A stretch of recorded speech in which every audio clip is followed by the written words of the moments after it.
Hello everyone, जियो concepts नामक इस channel पर आप सभी का स्वागत है। आज के इस वीडियो में हम मर्केटर प्रोजेक्शन को जानने और समझने का प्रयास करेंगे। साथ ही साथ एक उदाहरण के माध्यम से इसकी रचना विधि को भी विस्तार पूर्वक जानेंगे। जैसा कि आपको पहले बताया जा चुका है, मानचित्र प्रक्षेप ग्लोब पर बनी हुई अक्षांश और देशांतर रेखाओं को प्रकाश के माध्यम से कागज़ की एक समतल सतह पर जब प्रक्षेपित करके बनाया जाता है तो इसे हम मानचित्र प्रक्षेप का नाम देते हैं। रचना विधि के आधार पर ये प्रक्षेप 4 प्रकार के हो सकते हैं, जैसे बेलनाकार प्रक्षेप, शंक्वाकार प्रक्षेप, खमध्य प्रक्षेप और रूढ़ प्रक्षेप। बेलनाकार प्रक्षेप कई प्रकार के होते हैं, जैसे साधारण बेलनाकार प्रक्षेप, बेलनाकार समक्षेत्र प्रक्षेप, मर्केटर प्रक्षेप, गोल का प्रक्षेप। इस वीडियो में हम मर्केटर प्रोजेक्शन पर विस्तृत चर्चा करेंगे। आइए एक उदाहरण के माध्यम से मर्केटर प्रोजेक्शन को समझने का प्रयास करते हैं। प्रश्न इस प्रकार है, एक मर्केटर प्रोजेक्शन की रचना कीजिए यदि इसका मापक 1:250 मिलियन हो। इस प्रक्षेप पर अक्षांशीय अंतराल 15 डिग्री तथा देशांतरीय अंतराल 30 डिग्री का होना चाहिए। मर्केटर प्रोजेक्शन की रचना करने से पहले हमें कुछ गणनाएं करनी होती हैं, जैसे ग्लोब की त्रिज्या की गणना, भूमध्य रेखा की लंबाई की गणना, 2 देशांतर रेखाओं के बीच की दूरी की गणना तथा भूमध्य रेखा से विभिन्न अक्षांशों के बीच की दूरी की गणना। जैसा कि आप जानते हैं कि बेलनाकार प्रक्षेप की जब रचना की जाती है तो ग्लोब के चारों तरफ कागज़ का बेलन लपेटकर उस पर प्रकाश की सहायता से अक्षांश व देशांतर रेखाओं को प्रक्षेपित किया जाता है। अतः सबसे पहले हमें उस ग्लोब की त्रिज्या निकालनी होती है ताकि हम उस ग्लोब को बना सकें जिसके चारों तरफ हम बेलनाकार कागज़ लपेटेंगे। तो ग्लोब की त्रिज्या इस प्रकार निकाली जाएगी। पृथ्वी की वास्तविक त्रिज्या जो कि 640 मिलियन सेंटीमीटर या फिर 250 मिलियन इंच होती है, उसको प्रदर्शक भिन्न से गुणा कर देंगे। अब क्योंकि हम यहाँ पे सेंटीमीटर में गणना कर रहे हैं तो हम यहाँ पे 640 मिलियन सेंटीमीटर को 1/250 मिलियन से गुणा कर देंगे तो हमारे ग्लोब की त्रिज्या निकल के आएगी 2.56 सेंटीमीटर। इसी प्रकार भूमध्य रेखा की लंबाई निकालेंगे जो कि 2πr से निकाली जाएगी। 2 की वैल्यू 2, पाई की वैल्यू 22/7 तथा r की वैल्यू 2.56 सेंटीमीटर है। फॉर्मूले में विभिन्न मूल्य रखने पर भूमध्य रेखा की लंबाई निकल कर आई है 16.9 सेंटीमीटर। इसके उपरांत 2 देशांतर रेखाओं के बीच की दूरी को ज्ञात करेंगे, जिसके लिए हमें 2πr को मल्टीप्लाई करेंगे देशांतरीय अंतराल से और डिवाइड कर देंगे 360 डिग्री से। इस प्रकार हमारा जो वैल्यू निकल के आई है 2 देशांतरों के बीच वो है 1.34 सेंटीमीटर।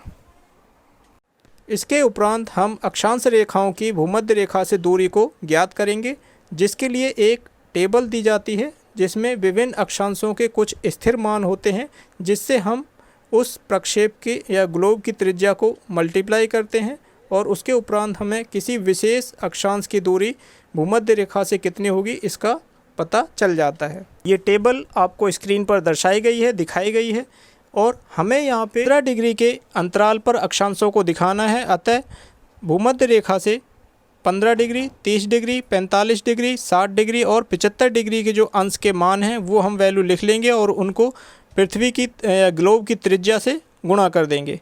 तो जो वैल्यू निकल के आएगी वो भूमध्य रेखा से उतनी दूरी पर वो वाला अक्षांश मौजूद होगा। आइए मर्केटर प्रक्षेप की रचना शुरू करते हैं। तो इसके लिए सबसे पहले हम पेज के चारों तरफ 1 सेंटीमीटर का गैप लेके एक बॉर्डर बनाएंगे, जैसा कि स्क्रीन पर दिखाया गया है। इसके उपरांत भूमध्य रेखा की लंबाई जो कि 16.09 सेंटीमीटर है, इतनी लंबी रेखा पेज के बीचों बीच खींचेंगे, जैसा कि स्क्रीन पर दर्शाया गया है। इसके उपरांत इस रेखा के दोनों छोरों पर 1-2 वर्टिकल रेखाएं खींचेंगे इस प्रकार से, जो कि 180 डिग्री पूर्वी तथा 180 डिग्री पश्चिमी देशांतर को दर्शाएंगी।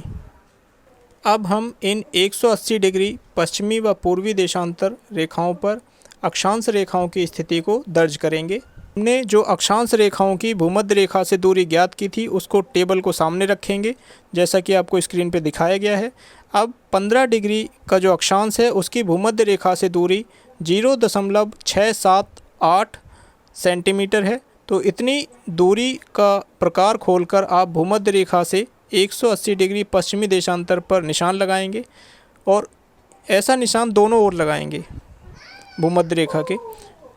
अब हम अपने प्रक्षेप पर 30 डिग्री अक्षांश की रेखा की जो स्थिति है उसको चिन्हित करेंगे। इसके लिए हम 30 डिग्री अक्षांश रेखा की भूमध्य रेखा से दूरी जो कि 1.404 सेंटीमीटर है, इतना प्रकार खोलेंगे और प्रकार की एक चोंच लाल रेखा पर रखेंगे और दोनों खड़ी रेखाओं का पर यानी दोनों जो वर्टिकल रेखाएं हैं उन पर भूमध्य रेखा के दोनों ओर 2-2 चिन्ह लगा देंगे।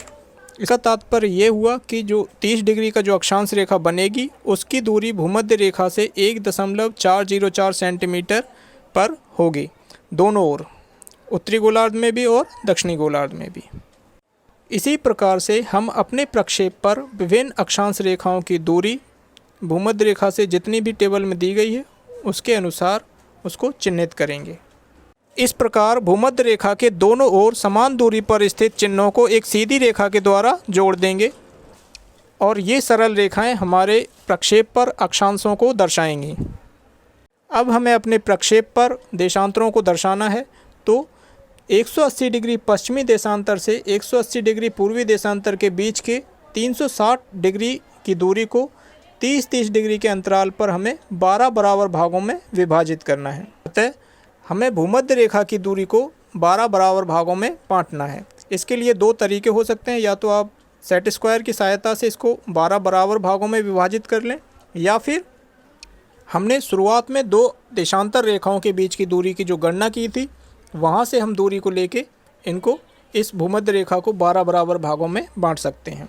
गणना के अनुसार दो देशांतर रेखाओं के बीच की दूरी 1.34 सेंटीमीटर है। अतः इतनी दूरी का प्रकार खोलकर भूमध्य रेखा के दोनों ओर किन्हीं दो अक्षांश रेखाओं को 12 बराबर भागों में हम चिन्हित करके उन पर निशान लगा लेंगे और इसके उपरांत आमने सामने के निशानों को सीधी रेखाओं के द्वारा जोड़ दिया जाएगा। इस प्रकार सभी सरल और सीधी वर्टिकल रेखाएं हमारे प्रक्षेप पर देशांतर रेखाओं को प्रदर्शित करेंगी। इसके पश्चात सभी अक्षांश व देशांतर रेखाओं के कोणीय मान को वहां पर प्रदर्शित कर देंगे, जैसा कि स्क्रीन पर दिखाया गया है। इस प्रक्षेप के आधार में इसका मापक लिख देंगे, अर्थात RF 1:250 मिलियन, और इसके शीर्ष भाग में इस प्रक्षेप का नाम जो कि मर्केटर प्रोजेक्शन है उसको लिख दिया जाएगा। इस प्रकार हमारा मर्केटर प्रोजेक्शन बनकर तैयार हो गया है। मर्केटर प्रोजेक्शन के मुख्य लक्षणों की अगर हम बात करें तो इसमें अक्षांश रेखाएं सीधी और सरल रेखा के रूप में होती हैं जो कि भूमध्य रेखा के बराबर और उसके समानांतर होती हैं। दो अक्षांश रेखाओं के बीच की दूरी भूमध्य रेखा से जैसे जैसे हम ध्रुवों की ओर जाते हैं उनके बीच की दूरी लगातार बढ़ती जाती है और इस प्रक्षेप पर दूर जो ध्रुव हैं वो इतनी अनंत दूरी पर स्थित होने के कारण इस प्रक्षेप पर नहीं दिखाए जा सकते हैं, जबकि सभी देशांतर रेखाएं सीधी और सरल रेखा के रूप में होती हैं और भूमध्य रेखा व सभी अक्षांश रेखाओं को समकोण पर काटती हैं। जबकि मर्केटर प्रोजेक्शन पर मापक की बात करें तो भूमध्य रेखा व सभी देशांतर रेखाओं पर मापक शुद्ध होता है और जैसे जैसे हम भूमध्य रेखा से ध्रुवों की तरफ जाते हैं तो मापक में वृद्धि होने लगती है। मर्केटर प्रोजेक्शन के गुणों की बात करें तो यह एक यथा आकृतिक प्रक्षेप है, अर्थात जिस अनुपात में अक्षांशों का मापक भूमध्य रेखा से ध्रुवों की ओर बढ़ता है उसी अनुपात में देशांतरों का मापक भी बढ़ाया जाता है, जिसका परिणाम ये होता है कि ग्लोब पर किसी भी देश की आकृति जो होती है वही आकृति इस प्रक्षेप पर भी पाई जाती है।